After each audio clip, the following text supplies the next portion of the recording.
Everyone, welcome to my channel smile with Sarika. और आज मैं सक्यूलेंट वैरायटी के सबसे कॉमन प्लांट यानी कि जेड प्लांट के बारे में आपसे बात करने वाली हूँ। लेकिन इससे पहले अगर आपने सब्सक्राइब नहीं किया तो अभी सब्सक्राइब कर लीजिए, क्योंकि बाद में आप भूल जाते हैं। आज मैं बहुत सारे फैक्टर्स के बारे में बात करने वाली हूँ, तो वीडियो में अंत तक बनी रहिएगा। बहुत सारे टिप्स एंड ट्रिक्स के बारे में हम लोग बातें करेंगे। Jade plant, crassula ovata, money plant, good luck plant, different नाम से इसे जाना जाता है। और ये बहुत ही हार्डी प्लांट है, मतलब सक्यूलेंट की वैरायटी में मैं बात करूँ तो बहुत ही सबसे अच्छे से चलने वाला सक्यूलेंट है। और इसे ऑफिस में, घर में, इंडोर आउटडोर सभी जगह पे आप लगा सकते हैं। कि इसे गुड लक प्लांट भी कहते हैं, तो ये गिफ्टिंग ऑप्शन में भी काफ़ी यूज़ किया जाता है। सबसे पहले हम लोग बात करते हैं इसकी वैरायटी की। बहुत ही कॉमन वैरायटीज 17-18 वैरायटीज़ हैं जो कि सभी जगह आपको देखने के लिए मिल जाते हैं। और इसमें बहुत सारे डिफरेंट शेप के, कलर्स में वेरिएशन के आपको मिल जाएंगे। कुछ चौड़े पत्ते वाले, कुछ इस तरीके के, और कुछ येलोइश कलर में वेरीगेटेड, और कुछ रेड एंड पिंक कलर के। कुछ ऐसे प्लांट हैं जिसमें कि फ्लावरिंग भी होती है स्प्रिंग के साथ टाइमिंग पे। तो इन सब तरीके के आपको प्लांट बहुत ही इजीली मिल जाते हैं सभी के। चूँकि जेड प्लांट की जिस तरीके से वैरायटी है, तो रेट में भी थोड़ा बहुत वेरिएशन रहता है, तो उस रेट में आपको ये नर्सरी में अवेलेबल हो जाते हैं। अब हम लोग जब प्लांट लगा रहे हैं तो सबसे पहले बात आती है इसकी सॉइल की, कि हमें इसमें किस तरीके की सॉइल मिक्सचर की ज़रूरत है।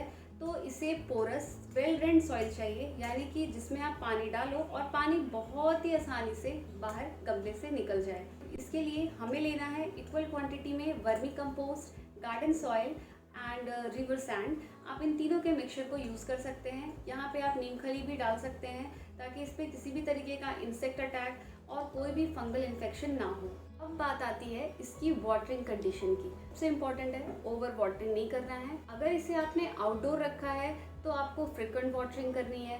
मीन्स कि आपको देखना पड़ेगा कि मिट्टी जैसे ही ड्राई होती है आप इसमें वाटरिंग करेंगे। अगर आपने इसे सेमी शेड में रखा है तो थोड़ा सा ड्यूरेशन जो होगा वो इसे आपको बढ़ा लेना है, तो आप उसके हिसाब से इसे रख सकते हैं। नेक्स्ट जो कंडीशन है इंडोर में आपको बहुत ध्यान देना है, क्योंकि इंडोर में कई बार क्या होता है, ओवर वाटरिंग की वजह से प्लांट ख़राब हो जाते हैं।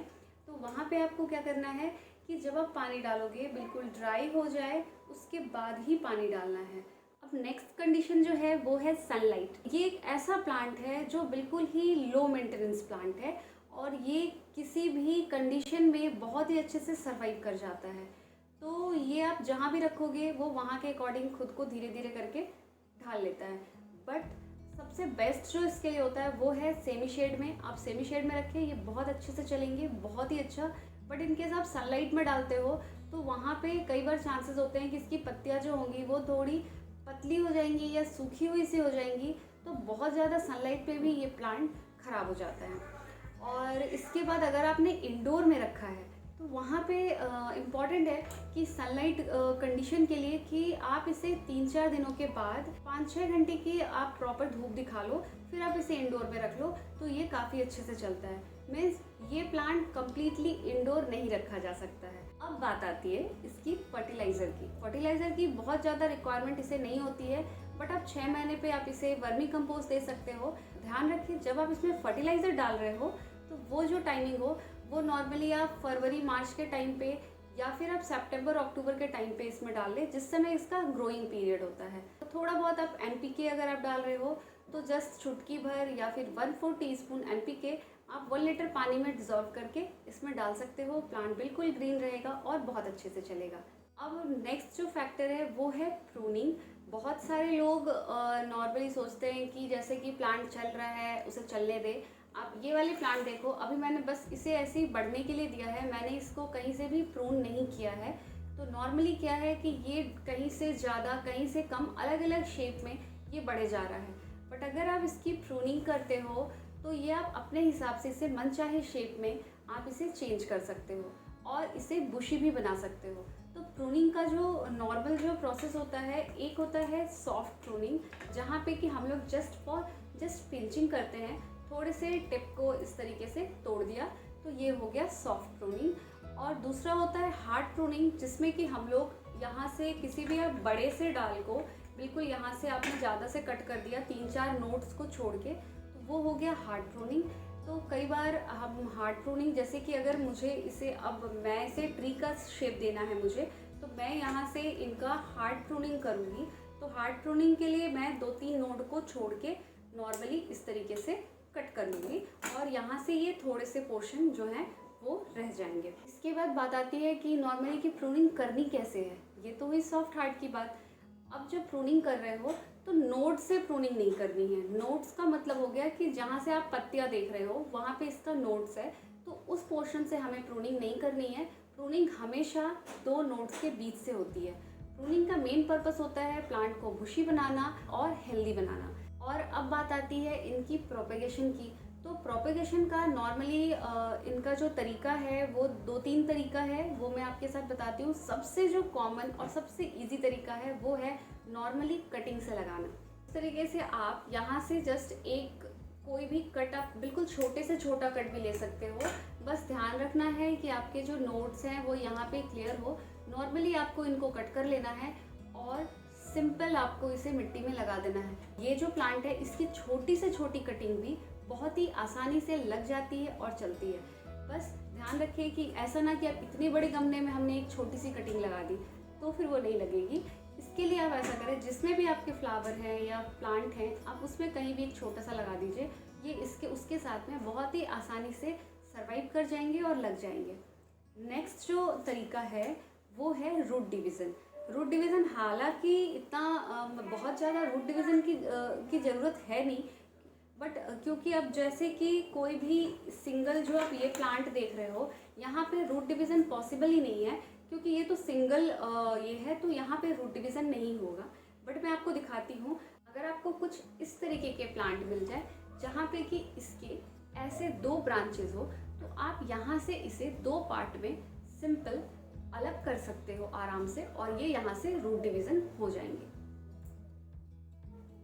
अब आप ये देखो, ये दोनों ही पार्ट अलग हो गए और इन दोनों में ही रूट्स आ गए हैं। तो इस तरीके से आप इनकी रूट डिवीज़न करके 2 प्लांट तैयार कर सकते हो। अब अगर बात करें इस प्लांट की रिपोर्टिंग की, तो क्या इस प्लांट को फ्रिक्वेंट रिपोर्टिंग चाहिए? नहीं, इस प्लांट को फ्रिक्वेंट रिपोर्टिंग नहीं चाहिए, क्योंकि इसके जो रूट्स होते हैं वो बहुत ज़्यादा लंबे नहीं होते और बहुत ही छोटे रूट्स होते हैं। तो ये आसानी से काफ़ी दिनों तक गमले में आप इसे एक ही पॉट में रख सकते हो। तो इसे रिपोर्टिंग की ज़रूरत नहीं है, बहुत ज़्यादा मिट्टी की ज़रूरत नहीं है, बहुत बड़े पॉट की ज़रूरत नहीं है। तो ये छोटे से पॉट में भी बहुत अच्छे से ग्रो करते हैं। अब बात करते हैं इसकी शेप की। तो शेप की जहाँ पे बात आती है ना, तो ये एक ऐसा मैजिकल प्लांट है जिसे कि आप जैसा चाहो, जिस तरीके के चाहो, उस शेप में आप इसे बना सकते हो। आप इसकी बहुत ही अच्छी सी बोनसाई भी बना सकते हो, जैसे कि मैं इसका बना रही हूँ। अभी मैंने इसके थोड़े से बढ़ा दिए हैं क्योंकि मुझे इसे एक अच्छा सा लुक देना है, तो इसलिए मैंने अभी इसकी कटिंग नहीं की है। कि आप इससे छोटी सी ट्री बना सकते हो कटिंग करके, एनिमल का शेप दे सकते हो, बर्ड का शेप दे सकते हो, टोपियरी बना सकते हो। सारी चीज़ें आपके खुद के इमेजिनेशन पे है कि जिस तरीके से प्लांट ग्रो करता है उसे देखना है और बस जैसा आपको दिखे वैसा ही शेप उसे दे देना है। तो ये अब आप सोचोगे कि एक दिन में तो होगा नहीं, ये चीज़ें धीरे धीरे होती है। कटिंग प्रूनिंग करते रहना है और धीरे धीरे करके इसे उस शेप में चेंज कर लेना है। इंसेक्ट अटैक, हालांकि ये बहुत कम टाइम ही होता है, ज़्यादातर इसमें ऐसा कुछ होता नहीं है, बट वो जो इंसेक्ट अटैक होगी वो आपको पता चल जाएगी। अगर आपके पत्तियों में आपको वाइट मार्क दिखे तो आप समझ लो कि कहीं ना कहीं आपके प्लांट पे इंसेक्ट अटैक स्टार्ट हो गया है। और वो क्या होता है कि यहाँ पे जो आपके ये जो स्टेम्स हैं और जो भी है उन सब में भी ये धीरे धीरे करके उनके अंदर चले जाते हैं। वो धीरे धीरे पत्तियों में घुस के पूरे पूरे प्लांट को देखते ही देखते सुखा देते हैं। तो ये हमें ध्यान रखना है। अगर इस तरीके का कुछ होता है तो बीच में कभी कभार आप नीम ऑयल का छिड़काव कर दें, नहीं तो आप अपने प्लांट को बिल्कुल डीप प्रून कर दें और उसके बाद उसे अच्छे से स्प्रे कर दें। तो इस तरीके से आप अपने प्लांट को बचा सकते हैं। तो अब बात आती है इनकी कॉस्ट की, कि इनकी नॉर्मल जो कॉस्ट है नर्सरी वाली, वो कॉस्ट क्या रहती है। तो जनरली अगर आप पॉली बैग में, जो कि मैंने देखा है नर्सरी में, ये आपको 20 से 50 रुपये में अच्छा मिल जाता है। बट अगर आप प्रॉपर बोनसाई वाले लुक वाले प्लांट लोगे तो वो कॉस्टली होते हैं। वो करीब 500 रुपये से लेके आपको 25-30 हज़ार रुपये तक के रेंज के मिलते हैं। तो ये इतना मुश्किल नहीं है। अगर आपको किसी के घर जाते हो, वहाँ भी आपको ये प्लांट दिख जाए, छोटी सी कटिंग ले आओ और लगा लो, बहुत आराम से ग्रो कर जाता है।